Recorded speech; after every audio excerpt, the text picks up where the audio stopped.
Welcome back. आज की class के अंदर हम पढ़ेंगे पॉइंट ऑफ इंटरसेक्शन और पॉइंट ऑफ इंटरसेक्शन की कहानियों को समझेंगे। अगर मैं पॉइंट ऑफ इंटरसेक्शन की बात करूं तो सर आपके पास पॉइंट ऑफ इंटरसेक्शन होता क्या है? तो बेटा पॉइंट ऑफ इंटरसेक्शन हमारे पास ये होता है कि फॉर एग्जांपल ये एक लाइन है और हमारे पास ये एक लाइन है। अब ये जो दो लाइन आपस में इंटरसेक्ट कर रही हैं, ये जहां पर मुलाकातें कर रही हैं, जहां पर इनकी मोहब्बतें चल रही हैं, ये हमारे पास कौन सा पॉइंट होता है? ये हमारे पास होता है point of intersection. Point of intersection, ये हमारे पास कौन सा पॉइंट होता है? Point of intersection. ये कहां पर होता है? जहां पर दो लाइंस की आपस में मोहब्बतें चल रही होती हैं, मुलाकातें चल रही होती हैं, या फिर हम इंग्लिश की जबान में बोले तो इंटरसेक्ट कर रहे होते हैं, आपस में मिल रहे होते हैं। फिर हमारे पास अगर इंग्लिश में हम बात करें तो इन पॉइंट ऑफ इंटरसेक्शन आपके पास दो इक्वेशंस गिवन होंगी। ऑब्वियस सी बात है, दो लाइंस है तो दो लाइंस की इक्वेशन गिवन होंगी। अब हमारे पास होता है क्या पॉइंट ऑफ इंटरसेक्शन के अंदर? आपको अगर पॉइंट ऑफ इंटरसेक्शन निकालने का कहे एग्जामिनर, एग्जामिनर आपको क्वेश्चन में बोलते हैं कि भाई ये दो लाइंस है, इन दो लाइंस, ये दोनों लाइंस इंटरसेक्ट कर रही हैं कहीं ना कहीं। अब आप उसका पॉइंट ऑफ इंटरसेक्शन निकाल दो कि भाई कहां पर इंटरसेक्ट कर रही है। तो आपको दो लाइंस की इक्वेशन गिवन होगी। आपने इंटरसेक्शन पॉइंट निकालने के लिए क्या याद करना है? Simultaneous equations. हम साइमल्टेनियस इक्वेशंस जब पढ़ रहे थे तो क्या बताया था मैंने आपको कि साइमल्टेनियस इक्वेशंस क्यों लगाते हैं हम लोग? साइमल्टेनियस इक्वेशंस क्यों करते हैं सॉल्व साइमल्टेनियसली? ताकि हम पॉइंट ऑफ इंटरसेक्शन निकाल सकें। तो इधर भी हम पॉइंट ऑफ इंटरसेक्शन निकालने के लिए साइमल्टेनियसली सॉल्व करेंगे। ठीक है, आपको दो इक्वेशन गिवन होंगी of two different lines who are intersecting.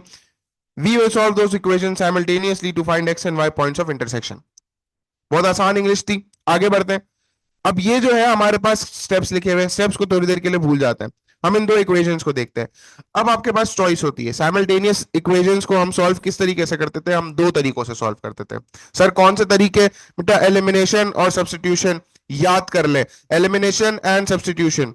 अब आपके पास चॉइस होती है। अगर एलिमिनेशन पॉसिबल है तो आप एलिमिनेशन यूज कर ले, अगर एलिमिनेशन पॉसिबल नहीं है so you should use substitution. आपके पास कोई और चॉइस नहीं है। ठीक है, अब आपके पास चॉइस है कि भाई आपने एलिमिनेशन यूज करना है, सब्स्टिट्यूशन यूज करना है। मैं इस सिचुएशन में सब्स्टिट्यूशन यूज कर रहा हूं। और सब्स्टिट्यूशन के अंदर हम क्या करते हैं भाई? किसी भी एक वेरिएबल को सब्जेक्ट बनाते हैं और दूसरी इक्वेशन में पुट कर देते हैं। तो मैं क्या करता हूं, मैं इक्वेशन नंबर 2 से इक्वेशन नंबर 3 बना लेता हूं, या इक्वेशन नंबर 1 से मैं इक्वेशन नंबर 3 बना लूंगा। मुझे अच्छा लग रहा है मैं इक्वेशन नंबर 2 से बनाऊं, सही है, y को सब्जेक्ट बनाऊं, तो मैं y को सब्जेक्ट बना लेता हूं। इक्वेशन नंबर 2 क्या है? 2x plus y equals to 7। So y equals to 7 minus 2x। हमारे पास y जो हो गया सब्जेक्ट बन गया। अब हमारे पास दूसरा स्टेप क्या होता है? हम इस इक्वेशन को हम इक्वेशन नंबर 1 में पुट करेंगे। हम किस में पुट करेंगे? इक्वेशन नंबर 1 में पुट करेंगे, इक्वेशन नंबर 2 में पुट नहीं करेंगे। बेटा ये याद रखिएगा, हमने जिस इक्वेशन से सब्जेक्ट बनाया है उस इक्वेशन में पुट नहीं करेंगे, हम दूसरी इक्वेशन में पुट करेंगे। हम इक्वेशन नंबर 1 में पुट कर लेते हैं। इक्वेशन नंबर 1 में नीचे लिख लेता हूं x minus 3y equals to 4। अब नीचे जो है हम इसको पुट करते हैं, हमारे पास क्या है? 7 माइनस 2x। तो x minus 3, 7 minus 2x equals to 4। अब अगर आप गौर से देखें तो जब हम सब्स्टिट्यूशन मेथड में एक को सब्जेक्ट बनाते हैं तो ऑटोमेटिकली जब हम दूसरी इक्वेशन में पुट करते हैं तो ऑटोमेटिकली हमारे पास एक वेरिएबल एलिमिनेट हो जाता है, खत्म हो जाता है, डिस्कार्ड हो जाता है। अब हम x की वैल्यू निकाल लेते हैं। x माइनस 3 7 21, माइनस 3 माइनस 2 को मल्टीप्लाई करेंगे तो प्लस 6 बनेगा, plus 6x equals to 4। Plus 6x और प्लस x हमारे पास 7x होता है, और माइनस 21 को उधर लेके चला जाऊंगा तो 4 प्लस 21 हो जाएगा। तो ये हमारे पास x की वैल्यू क्या आ गई? 25/7। क्या आ गई हमारे पास? 25/7। स्टेप नंबर 3 क्या होता है हमारे पास? हम इस इक्वेशन के अंदर, हमारे पास कौन सी इक्वेशन के अंदर? हमने जो ये थर्ड इक्वेशन बनाई है, इस इक्वेशन के अंदर हम x की वैल्यू पुट करेंगे और y की वैल्यू निकाल लेंगे। जल्दी से ये काम करते हैं। y इक्वल्स टू, इक्वेशन क्या है? 7 माइनस 2x।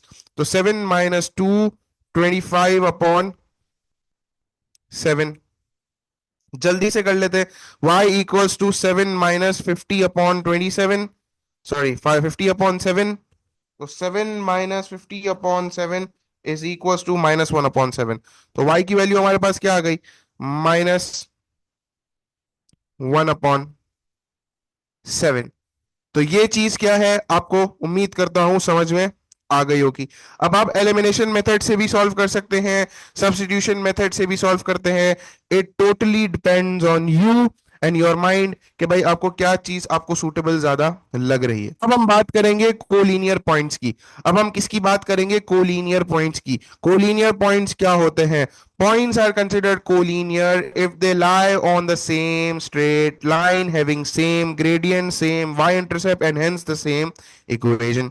क्या मतलब है सर? अंग्रेजी झाड़ दी है, उर्दू में समझा दे बेटा। अंग्रेजी झाड़नी पड़ती है बरगड़ बच्चों के लिए, उर्दू में देसी बच्चों को समझा देता हूं बेटा। कोलिनियर पॉइंट्स जो होते हैं हमारे पास क्या होते हैं कि फॉर एग्जांपल ये एक लाइन है, इस लाइन के ऊपर हमारे पास एक ये पॉइंट है ए, एक ये पॉइंट है बी और एक ये पॉइंट है सी। तो हमारे पास जो ये तीन पॉइंट्स हैं ये हमारे पास एक ही लाइन के ऊपर बने हुए हैं। तो ये पॉइंट्स जो होते हैं कोलिनियर होते हैं कि जब एक ही लाइन के ऊपर आपके पास मोर देन वन पॉइंट्स बने हुए हो। अब इनकी इसकी प्रॉपर्टी क्या होती है? सारे पॉइंट्स पे ग्रेडियंट सेम होता है, ग्रेडियंट सेम होता है, वाई इंटरसेप्ट भी सेम होता है, वाई इंटरसेप्ट भी सेम होता है, और आपके पास इक्वेशन भी क्या होती है? सेम होती है सबकी। सबकी इक्वेशन क्या होती है? सेम होती है। सबकी इक्वेशन क्या होती है बेटा? सेम होती है। तो ये बात आपने याद रखनी है। सर ग्रेडियंट सेम का क्या मतलब है बेटा? अगर मैं gradient of M of A B निकाल लूं, so M of A B will be equals to M of A C and M of A C will again will be equals to M of B and C. तो हमारे पास मैं ए B का gradient निकालूं या ए सी का gradient निकालूं या B and सी का ग्रेडियंट निकालूं, हमारे पास ग्रेडियंट हमेशा सेम होता है। सर वाई इंटरसेप्ट क्यों, क्या मतलब बेटा? अगर मैं इसको ग्राफ पे ड्रॉ कर दूं, अगर मैं इसको ग्राफ पे ड्रॉ कर दूं तो हमारे पास क्या चीज है? हमारे पास ये चीज है कि ये जो लाइन है इसी के ऊपर ये तीनों पॉइंट्स लाई कर रहे हैं, तो एक ही वाई इंटरसेप्ट होगा ना। ऑब्वियस सी बात है, जब एक लाइन है तो एक लाइन का एक ही वाई इंटरसेप्ट हो सकता है, और तीनों पॉइंट्स एक ही लाइन पे लाई कर रहे हैं तो हमारे पास वाई इंटरसेप्ट भी सेम होगा। अब सर इसका सवाल किस तरीके का आता है बेटा? आपको क्वेश्चन दिया हुआ है, given that A is 2,3, B is 6,7 and C is 18, के are collinear, find the value of K. तो नोट क्या है हमारे पास? Gradient of A B is will be equals to gradient of A C and equals to B and C. अब हम gradient को use करते हुए इन क्वेश्चंस को सॉल्व करेंगे। अगर मैं ग्रेडियंट ऑफ ए बी निकाल लूं किसी भी तरीके से, कैसे? y2 minus y one upon x2 minus x1। So A B का ग्रेडियंट निकाल रहा हूं y2 minus y one upon x2 minus x1 equals to, अब मैं यहां पर ए सी ले सकता हूं या बी एन सी ले सकता हूं, मेरे पे डिपेंड करता है, आपकी अपनी चॉइस पे डिपेंड करता है। आप मेरे से अगर पूछें कि सर मैं कौन सा लूं, तो आपकी अपनी मर्जी है, ठीक है। तो लेकिन एक चीज याद रखनी है, आपने जो दूसरे ग्रेडियंट लेने हैं, दूसरे कोऑर्डिनेट्स लेने हैं, उसमें एक कोऑर्डिनेट के अंदर अननोन अवेलेबल हो ताकि हम अननोन की वैल्यू फाइंड आउट कर सके। कॉमन सेंस है, अगर इतना भी नहीं बच्चों को समझ में आए तो बेटा आप लोग सब क्या है, फारिग बच्चे हैं, जो लोगों को ये भी समझ में नहीं आई बात। अब हमारे पास क्या कहानी है? हमारे पास कहानी है कि हम ए सी या बी सी का ग्रेडियंट हम ले लेते हैं, फॉर्मूले में डाल देते हैं, कोऑर्डिनेट्स ले लेते हैं, ठीक है। मैं ए सी ले लेता हूं, तो हमारे पास क्या है? y2 के minus 3 upon x2 minus x1, sorry x1। जल्दी से सॉल्व करते हैं। 7 माइनस 3 इज 4, 6 माइनस 2 इज 4, ये 4 4 1 हो गया।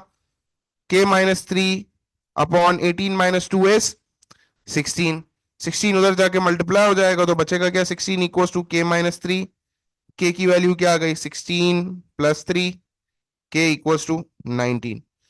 तो अगर आपके पास जब भी कोलिनियर पॉइंट का सवाल आएगा जिसमें आपके पास तीन कोऑर्डिनेट्स गिवन होंगे, तो आपको अगर बोलेगा कि किसी अननोन की वैल्यू निकालो, किसी कोऑर्डिनेट में अननोन चीज होगी, अननोन वेरिएबल होगा या अननोन कांस्टेंट होगा, तो आपने वो अननोन निकालने के लिए याद रखनी है प्रॉपर्टी। अगर आपको प्रॉपर्टी याद नहीं होंगी तो तकलीफ हो जाएगी। हमारे पास क्या चीज है?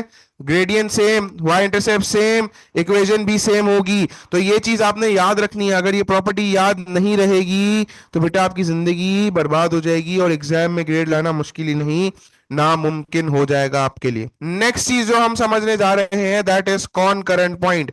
अब ये सर कॉनकरेंट पॉइंट क्या होता है बेटा? Lines are considered concurrent if more than two lines intersect at a common point.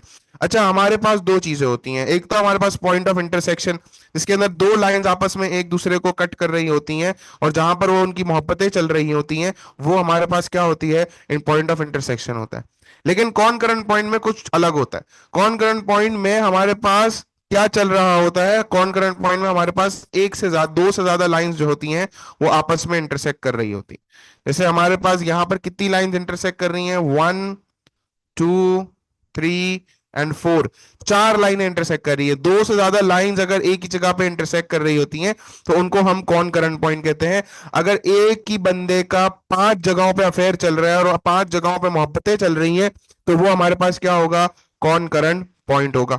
अब कौन करंट पॉइंट के अंदर आपके पास जो ये इंटरसेक्ट कर रहा है जहां पर, उसको हम क्या कहते हैं, कौन करंट पॉइंट कहते हैं। अब कौन करंट पॉइंट का सवाल किस तरीके से आता है, आपको बोला है given that 3y plus 2x is equals to 5, और आपको बोला है 5y minus 3x is equals to 2। आपको फिर आपके पास एक और इक्वेशन दे दी है, ax plus 7y equals to 10 are concurrent point. सही है, मतलब ये एक दूसरे पर को इंटरसेक्ट कर रही होंगी एट एनी पॉइंट। इन तीनों जो है एक ही जगह पे एक दूसरे को इंटरसेक्ट कर रही होंगी। आपने बोला है कि भाई find the concurrent point, examiner बोल रहा है find the concurrent point and find the value of A, ये वाला ए जो है इसकी वैल्यू निकाल लो। तो तरीका क्या है इसको सॉल्व करने का, इसके भी स्टेप्स हैं, छोड़ देते हैं हम स्टेप्स को, हम सुकून से समझते हैं। सबसे पहले हम क्या करते हैं, हमारे पास इक्वेशंस को देखते हैं। हमारे पास एक ये वाली इक्वेशन है जिसमें एक हमारे पास अननोन कांस्टेंट है। अब वो अननोन कांस्टेंट वाली इक्वेशन को हम यूज अभी नहीं कर सकते। क्यों नहीं कर सकते, क्योंकि उसमें ऑलरेडी एक अननोन है। हमें पहले सबसे पहले कौन करंट पॉइंट निकालना है, मतलब इंटरसेक्शन पॉइंट निकालना है। तो अगर मैं इन दोनों इक्वेशंस को साइमल्टेनियसली सॉल्व करूं तो मेरे पास इंटरसेक्शन पॉइंट आ जाएगा, और जो इंटरसेक्शन पॉइंट होगा ना वो तीसरे वाले के लिए भी वैलिड होगा, क्योंकि ये तीनों इक्वेशंस जो हैं एक ही जगह पे इंटरसेक्ट कर रही हैं। ठीक है, तो ये बात उम्मीद करता हूं समझ में आपको आ गई होगी। अब मैं इन दोनों को साइमल्टेनियसली सॉल्व करूंगा और मैं इंटरसेक्शन पॉइंट निकाल लूंगा। मैं इन दोनों को उठा लेता हूं यहां से और साइमल्टेनियसली सॉल्व कर देता हूँ। इस सिचुएशन में मैं एलिमिनेशन मेथड यूज कर लेता हूँ भाई, ताकि तकलीफ कम हो मुझे। मैंने ऐसे ही उठाया, तो फिर हम लोग क्या करेंगे, एलिमिनेशन मेथड यूज करते हैं। यहां पर मैं 3 से मल्टीप्लाई करूंगा, यहां पर मैं 2 से मल्टीप्लाई करूंगा। ठीक है जी, 9y plus 6x is equal to 15, और 10y minus 6x is equal to 4। अब एलिमिनेशन मेथड में क्या होता है कि जब साइन ऑपोजिट्स होती हैं, जिसको एलिमिनेट करना है अगर उनकी साइन ऑपोजिट है, तो हम पूरी इक्वेशन को हम प्लस से मल्टीप्लाई कर देते हैं। तो चले जी, प्लस से मल्टीप्लाई कर देते हैं, तो हमारे पास क्या आ गया, 9y plus 10y is equal to 19y। ये हमारे पास खत्म हो गया, और हमारे पास 15 प्लस 14 इज इक्वल टू 19। तो y की वैल्यू क्या आ गई, 19/19। So now we get y equals to 1। सही है, y की वैल्यू हमारे पास क्या आ गई, 1 आ गई। अब हम x की वैल्यू भी निकाल लेते हैं। x की वैल्यू किस तरीके से निकालेंगे कि किसी भी एक ओरिजिनल इक्वेशन में पुट कर देंगे, या फिर हम y की वैल्यू इसमें पुट कर देंगे या इसमें पुट करेंगे। ये वाली में पुट नहीं करेंगे, हमें ओरिजिनल इक्वेशन में पुट करनी है।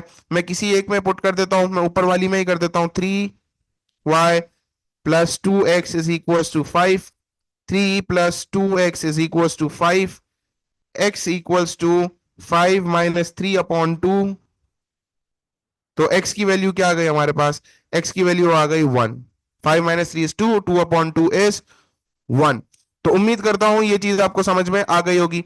अब हमारे पास क्या है कि हमने कॉनकरेंट पॉइंट लिख लिया भाई। कॉनकरेंट पॉइंट क्या है हमारे पास, 1,1। अब हमें क्या करना है, अब सिंपल काम करना है ए की वैल्यू निकालने के लिए। हमने जो इंटरसेक्शन पॉइंट्स निकाले हैं, उस इंटरसेक्शन पॉइंट को जब मैं एक्स और वाई में उनकी वैल्यूज को पुट करूंगा, उस इंटरसेक्शन पॉइंट को की वैल्यूज जो है वो एक्स और वाई में पुट करूंगा, तो मेरे पास ए की वैल्यू आ जाएगी। ठीक है, सिंपल तरीका है, हम सॉल्व कर रहा हूं मैं। 1,1 हमारा कॉन्करेंट पॉइंट है। मैं a 1 + 7, 1 equals to 10, a plus 7 is equal to 10। a की वैल्यू हमारे पास क्या आ गई, 10 minus 7, so a equals to 3। तो उम्मीद करता हूं ये चीज आपको समझ में आ गई होगी।